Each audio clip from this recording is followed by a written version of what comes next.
There's plenty of agreement that schools have to close the achievement gap. What's getting more attention these days is the importance of time after school and during the summer.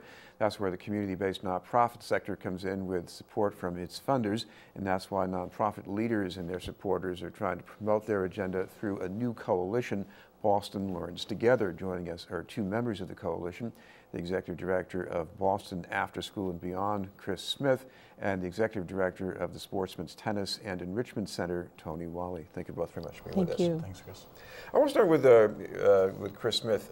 We've heard about organizations that focused on after school and preschool, all these things that were not part of the normal classroom trajectory. Why have this new group right now working this ground?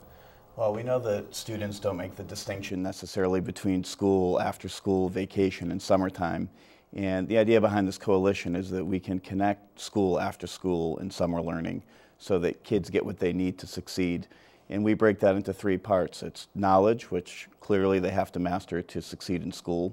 But it's also a set of companion skills, which are important, not just to success in school, but also in college and over a lifetime in a job. And finally, the set of experiences that really drive home the knowledge and the skills.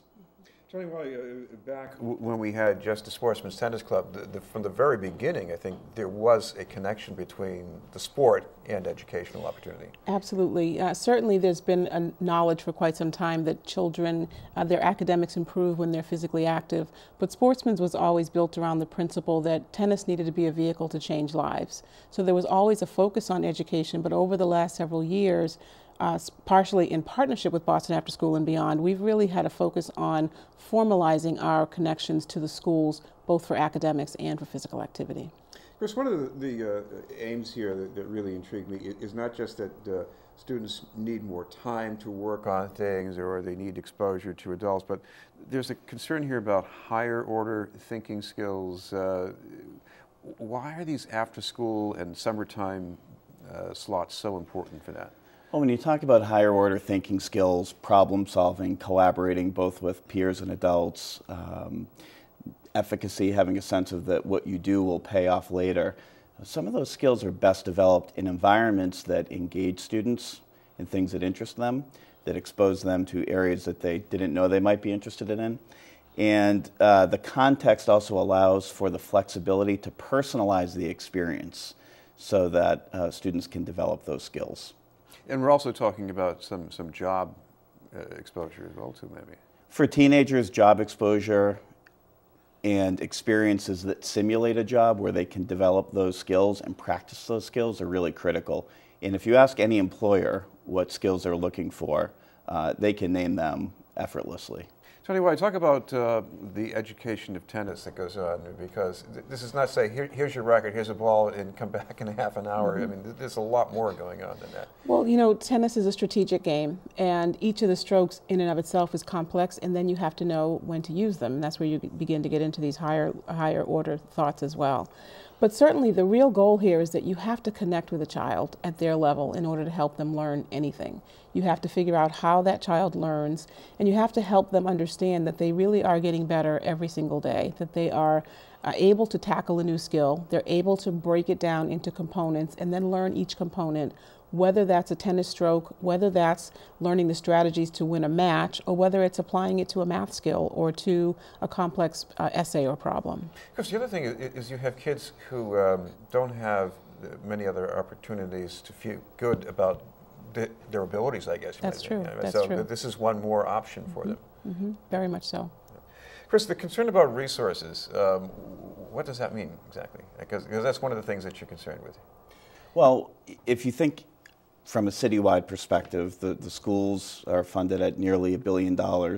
And the next mayor and superintendent have an opportunity to think not just about that budget and the city's resources, but the resources of groups like Sportsmen's Tennis and literally hundreds of others that, if well coordinated, could make a real dent in the opportunity gap and, by extension, the achievement gap. Many of them bring their own fundraising capacity, human resources, and resources of space. I mean, from Sportsmen's on Blue Hill Ave to the Children's Museum to the ICA, Thompson Island. I mean, there are a number of locations that could be brought into play as part of Boston Public Schools education. Couldn't resources also mean partnerships, not just people giving you money, but maybe some sort of a workplace or even a university that will find a way for high school students, for example, to get involved there? That's critical, and having mutual accountability means that you agree on who you're serving and how and what the expected outcomes are. And everyone who has signed this coalition, signed on to this coalition, Boston Learns Together, has agreed to be accountable for outcomes. Toni, what does that mean when you talk about outcomes at the Sportsmen's Tennis Center? Well, it's important to come in understanding where your children are and where you're trying to help them reach. What's the actual goal of every exercise and every situation that you're putting that child into. In some cases, it may be a math fact, but in other cases, it's about learning how to listen. It's about learning how to follow instruction. So most of the children and families that we're dealing with, they live very complicated lives. So it really takes a network of organizations and individuals to figure out how to put all the pieces together for this particular child and this family to get the resources that they need to successfully complete each grade, to come out with a plan for their future that meets their needs and is reasonable given what they're trying to accomplish. Of course, the other thing is just the mix of people in this club, because whether you're coming out of a disadvantaged background or if you're talking with somebody else, you've got this mix of people that live in different neighborhoods, and that itself, I think, is an education. Very much so. We focus our efforts on the Blue Hill Corridor. That's where we do our outreach. But the reality is we run a very high-quality tennis program. We have great academic programs. So families from all over Greater Boston and beyond, the suburbs as well, many of them drive past other tennis centers to get to Sportsmen's, partially because of the programming, but in large part it's because of the community. They find that the diversity there, the welcoming spirit there is something that they want to be involved with and they want their children to be engaged in as well. Chris, one of the things we have nowadays, it's not like the 1960s where a 10-year-old kid would just run down the street and play ball with the friends. I mean, today is that kids don't get physical activity unless it's structured. Right, and the other thing that's changing is that kids in the city are not getting as much access to those opportunities, lessons, music, arts, as higher income peers. And that's a big contributor to background knowledge, to motivation, to readiness to learn in school. And so organizations such as Sportsmen's and others are filling that gap, whether it's by extending the school day, by running an after-school program, or hosting a summer learning site. There are many ways that this happens. And we should mention, if anybody wants to keep posted, you've got something online they can check out? Yeah, we have a website. It's bostonlearnstogether.org. All right. Thank you both very much, Chris Smith and Toni Wiley.